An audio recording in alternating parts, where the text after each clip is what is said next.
नमस्कार, आदाब, हेलो दोस्तों। किसी ने सही ही कहा है कि प्रेम को सरहदों, मजहबों और वक्त के दायरे में बांधा नहीं जा सकता। आज के रूमानियत के इस एपिसोड में हम बात करेंगे एक ऐसी प्रेम कहानी की जिसमें तीन किरदार थे।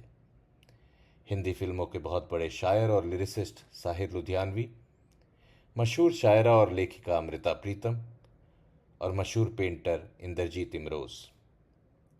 साहिर, अमृता और इमरोज का प्यार जमाने से अलहदा था। अधूरे मोहब्बत का ये वो मुकम्मल अफसाना है जिसकी मिसाल इश्क करने वाले आज तक देते हैं। बात प्री इंडिपेंडेंस 1944 की है। अमृता तब करीब 25 साल की रही होंगी और उन्होंने साहिर की नज्म ताजमहल पढ़ी थी और उन्हें पहले इस नज्म से इश्क हुआ और फिर वो साहिर से एक मुशायरे में लाहौर के पास प्रीतनगर में पहली बार मिली और दोनों पहली ही इस मुलाकात में एक दूसरे को दिल दे बैठे। लेकिन ये एक प्लाटोनिक लव था। अमृता साहिर को लंबे लंबे खत लिखा करती और साहिर उन्हें लौटती डाक से जवाब दिया करते। बहरहाल किन्हीं वजहों से ये प्यार एक रिश्ते में मुकम्मल नहीं हो पाया। इस पर साहिर ने लिखा, वो अफसाना जिसे अंजाम पर लाना न हो मुमकिन, वो अफसाना जिसे अंजाम पर लाना न हो मुमकिन, उसे एक खूबसूरत मोड़ देकर छोड़ना अच्छा। एक वाकया जो बेहद दिलचस्प है और अमृता ने अपनी आत्मकथा रसीदी टिकट में इसका जिक्र किया है। वो चुपचाप मेरे कमरे में सिगरेट पिया करता, आधी पीने के बाद सिगरेट बुझा देता और नई सिगरेट सुलगा लेता। जब वो जाता तो कमरे में उसकी पी हुई सिगरेट की महक बची रहती। मैं उन सिगरेट के बटों को संभाल कर रखती और अकेले में उन बटों को दोबारा सुलगाती। जब मैं उन्हें अपनी उंगलियों में पकड़ती तो मुझे लगता कि मैं साहिर के हाथों को छू रही हूं।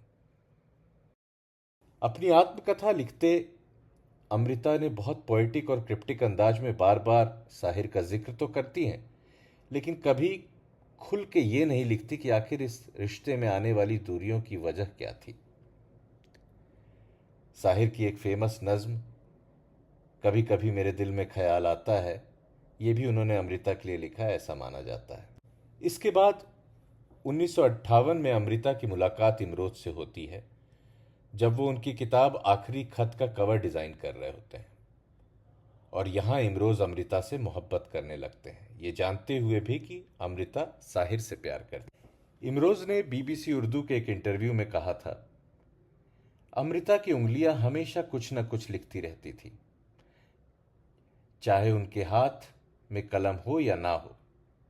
उन्होंने कई बार पीछे बैठी हुई मेरी पीठ पर उंगलियों से साहिर का नाम लिख दिया, लेकिन फर्क क्या पड़ता है, वो उन्हें चाहती हैं तो चाहती हैं, मैं भी उन्हें चाहता हूं। इसके बाद तकरीबन 40 साल तक अमृता इमरोज के साथ एक लिव इन रिलेशनशिप में रहती थी और वो तब तक रही जब तक उनका इंतकाल नहीं हो गया।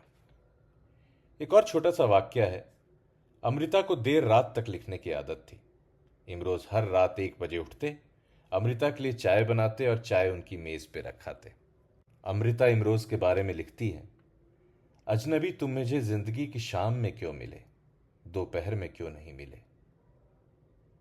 साहिर अगर मेरा खुला आसमान है तो इमरोज मेरे घर की छत, और छत भी आसमान पे ही खुलती है।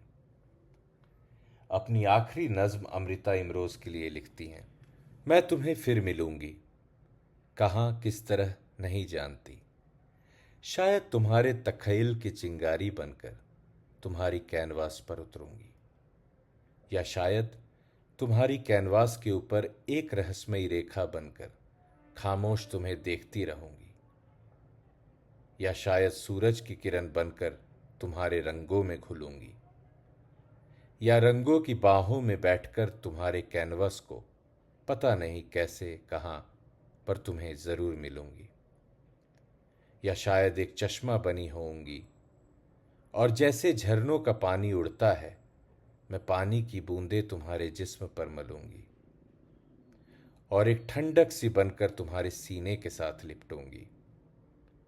मैं और कुछ नहीं जानती, पर इतना जानती हूं कि वक्त जो भी करेगा इस जन्म मेरे साथ चलेगा। यह जिस्म होता है तो सब कुछ खत्म हो जाता है, पर चेतना के धागे कायनाती कणों के होते हैं। मैं उन कणों को चुनूंगी, धागों को लिपटूंगी और तुम्हें मैं फिर मिलूंगी। कहाँ, किस तरह, नहीं जानती। उम्मीद है आप सबको आज का ये एपिसोड अच्छा लगा होगा। तो अगले हफ्ते तक के लिए इजाज़त चाहूँगा। नमस्कार, खुदा हाफिज़, थैंक यू।